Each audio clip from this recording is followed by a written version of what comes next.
Okay. Vita day 5? Is it? Yeah, 5. Let's see. Today I'm going to talk about top 5. Because when you ever make a top list, you need to have 5 for whatever reason. So top 5 things that kind of tick me off about patients who come into the office. I don't mean to. Yep, there's my notifications again. I told you I'm never turning them off. So professionals turn off their notifications for videos. I'm not one of those.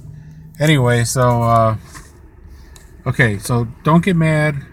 You know, I actually try and spend time with my patients. I get to know their problems. I try and check for stuff. You know, I don't just try and get in and out of there. I do try and do it right, and hopefully I'll always be able to. I won't have any time restrictions put on me. But anyway, top 5 things you should not do when you go see the doctor. How about that? And I'll try and put these in order from number 1 will be the worst, and number 5 will be just whatever. So number 5, if you're late for your appointment and they actually don't cancel your appointment and let you come in and you push the whole day back and you make everybody go home late, don't complain that it took us longer to get into your room to see you. You're the reason we're late, because you're late. You know, we have tight appointments. Most doctors need to see 4 patients an hour, every 15 minutes. So there's no way to see 2 patients at once. So you're the reason we're late. Most places nowadays will just cancel. You know, if you're 15 minutes late, yeah, I'm sorry, you have to reschedule for next week or 3 weeks, whenever it is. So anyway, that's number 5. Number 4 is similar. Most of you guys probably don't know this, or maybe you do, I don't know. It's kind of news to me.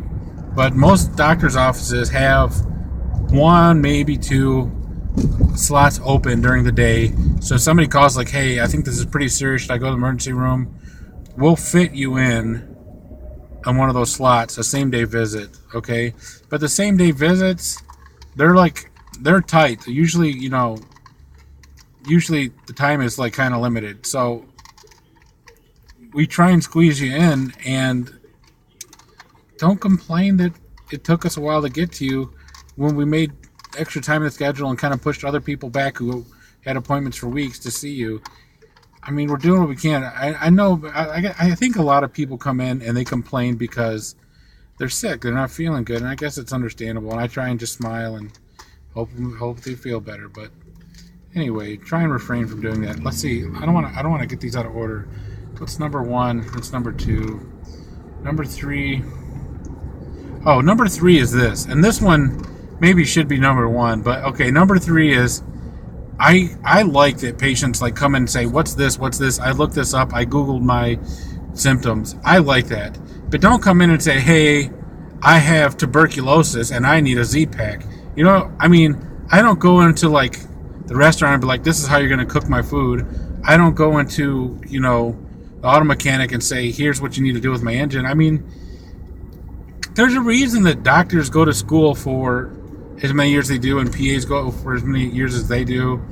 It's because, and has worked in the field, you kind of get to know what you're talking about. So if you Googled for 10 minutes or even a couple hours, you may or may not know what you're talking about. So just kind of use that stuff as a supplement to help you, but kind of let us do our jobs.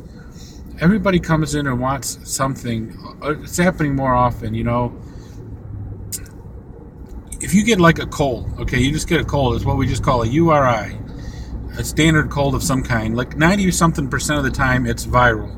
It's caused by a virus, which means that antibiotics aren't going to help you. And there are certain ways we could tell if it's a bacterial infection. You'll have a foul smell or a foul odor in your mouth because you'll taste it or smell the bacteria. They stink a little bit, usually. You'll have swollen lymph nodes. You'll have exudates or something. Green mucus doesn't mean that you're got a bacterial infection. It could be viral. Thick sputum doesn't mean anything. You just let the people who really do know what they're doing do it. And there's reasons you don't want to take antibiotics. You can create super bugs. Just try and take as little pills as you want. Now we're not even going to get into people who come in the office drug seeking because they're everywhere. And you make us sick, and we know you're a mile away, and we don't help you. I mean, we do the minimum to help you. Anyway, whatever that was, number 3. Use a supplement, but kind of let the doctor who's been doing it for 50 years and like went to school for 20 years or 10 years or whatever it is, let him do his job. Number 2 is this thing called time units. I don't know if you know this, but when you go to the doctor's, time units are measured in like minutes, weeks, hours, months, stuff like that. So when I say, Mr. Jones, how long have you had a cough? Or Mr. Smith, how long have you had that chest pain? A while is not a time unit. A time unit actually measures time, and a while does not measure time. And I'll say, Mr. Jones, you've had that chest pain for a while, you say. Now, when you say a while, I mean, how long are we talking? It's been a good while. Ah! A while is not time. What if your boss said, hey, I'm going to pay you in a while, okay? Are you going to be okay with that? Are you okay with getting paid in a while? So don't tell me like you've been sick for a while or your leg's been swollen for a while. I need to know time, minutes, weeks, hours. Use something with a unit after it. Please do not go to the doctor and say, it's been a while. Oh, this has been going on for a good while. I've been taking this medicine for a while now. The reason I said how long is because I need to know how long. I have to write how long. I'm legally obligated to put how long. It helps me figure out what's wrong with you when you say how long, and a while does not help me. Maybe that should have been number 1. But no, actually, what number 1 is when I say, what medications are you taking? Oh, I take the little blue one. There's another notification. Listen, I don't know if you remember this from kindergarten, but there's Roy G. Biv and Brown. That's 8 colors. Okay, you got 8 colors in the rainbow, and there's like tens of thousands of medicines out there, and generic companies switch up dye lots and all this stuff. The same pill that's blue this week will be green next month, and even at that, there's only 8 colors and tens of thousands of pills. You tell me the little yellow pill or the big white one does nothing. And like trying to take care of your health, like keep your heart from failing, trying to like keep you alive is kind of important. So just do everybody in the world a favor. Take your wallet, take your purse, make a little piece of paper, write the name of the drug, the dose. I take lisinopril 40 milligrams. I take whatever it might be. I take metoprolol, twice a day. Write something down, put it in your wallet, put it in your purse so that you always have it. If your medicines change the list. And then you'll always know. It'll always be ready. And if you ever have an emergency, that's a great list, that you could pull out in an urgent time. Just do it, because you come in and we don't have the records that great, or the computer's down, or something's going on. We don't have a clue. So I think I decided I was going to do this, and I'm like, now, Dom, when you do that today, make sure you don't complain a lot, because you're going to have a tendency to complain. And I think I just wanted to make this short in like 2 minutes and not complain. And I think pretty much all I did was sit here and complain. In fact, I pulled over in a parking lot just to complain. Anyway, let me try and not get hit by traffic here.